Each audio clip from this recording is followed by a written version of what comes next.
qui avait dirigé cette commission. Comme ça, il va un peu nous donner les résultats, comment on allait là. Je vais appeler le pasteur Amico. Vous pouvez l'encourager.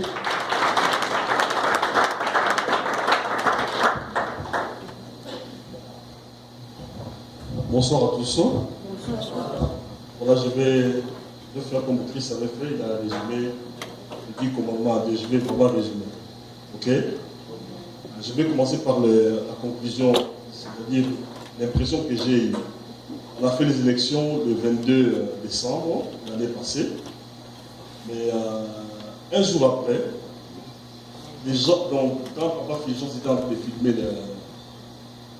la séance, la petite séance, et un jour après, je me suis rendu compte que tout ce qui s'est passé ce jour-là, le jour des élections, était suivi avec les réseaux sociaux.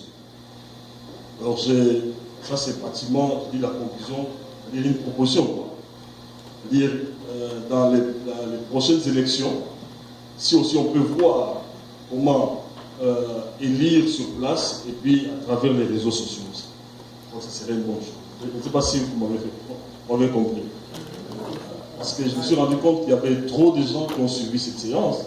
Et si on pouvait traduire ou transformer ces gens-là en un quota électeur, je crois que ça devait donner un nombre beaucoup plus important. Ça va? Donc, nous avons eu des élections, ça s'est très bien déroulé. Et nous n'avons fait appliquer que ce qui est prévu dans les statuts. J'aimerais lire un article.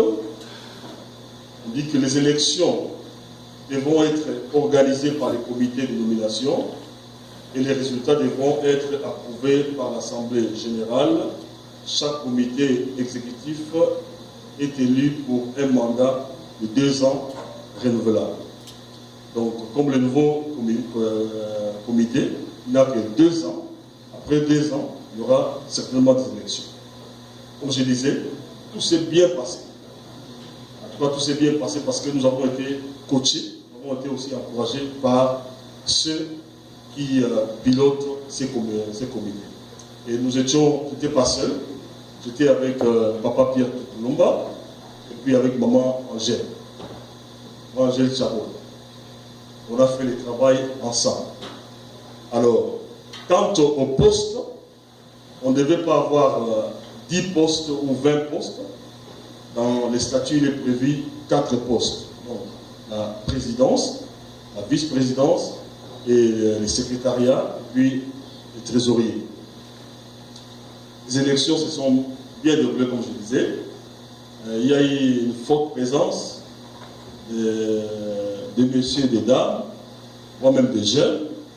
Et ce jour-là, j'étais même surpris, même des pasteurs étaient là. Et nous avons élu. Et quand nous avons élu, donc, je crois que j'avais fait des écrits mathématiques, si je veux, j'ai les papiers. C'est comme Nanga, mais Nanga, c'est vrai.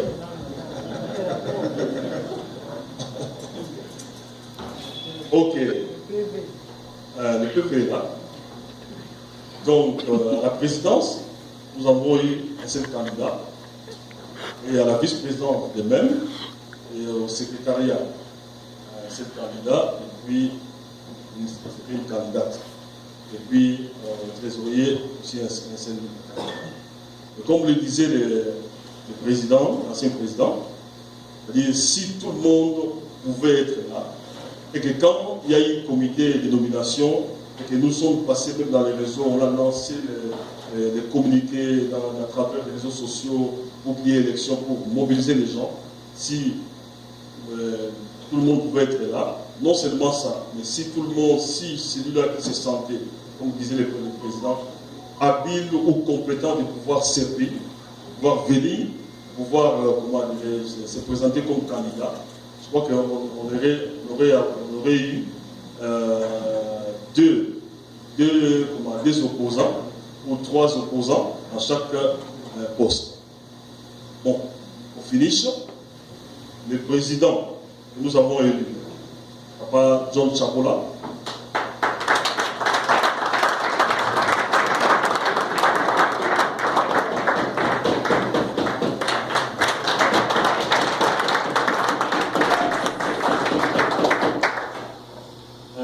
les quotas c'était sur 82,5% et Papa John, le nouveau président, a obtenu 75%, soit 55%.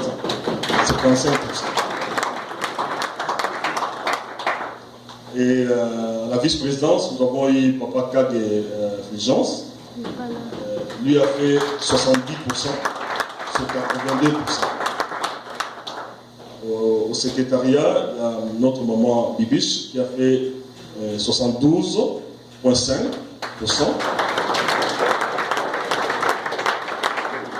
Et ce jour-là, Papa Jim, qui est notre nouveau trésorier, n'était pas là, mais bon, les gens l'ont élu avec 55%.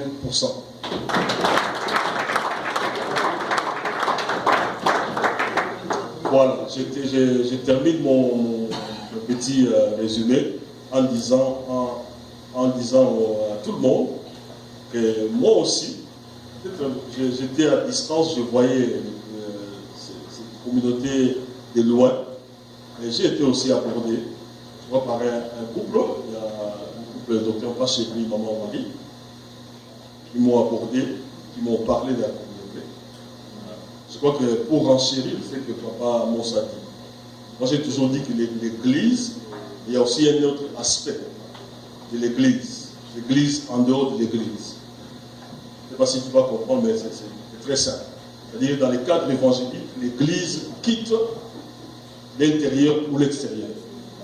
Pour moi, je me dis aussi, c'est aussi un aspect de l'église en dehors de l'église.